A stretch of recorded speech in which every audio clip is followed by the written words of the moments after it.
تم کہاں کہاں چپ رہے، کہاں کہاں صبر کیا، وہ سب جانتا ہے۔ آج نہیں تو کل، کل نہیں تو پرسوں تمہیں قرار آ ہی جائے گا۔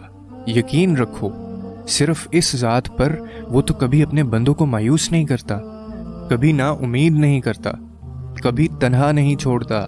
جو بھی بات ہے سب بکھرا پڑا ہے تو اپنے رب پر چھوڑ دو کہ میرا رب جانے اور اس کے کام جانے۔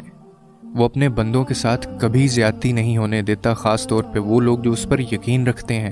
وہ تمہاری شہرک سے بھی زیادہ قریب ہے، اور یہ کتنا خوبصورت احساس ہے نا کہ کوئی انسان اگر ہمیں یہ احساس دلا دے کہ وہ ہمارے ساتھ ہے تو ہمیں کتنا اچھا لگتا ہے۔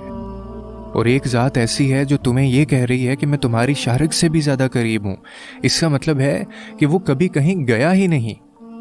تو یہ سوچو کتنا خوبصورت احساس ہے۔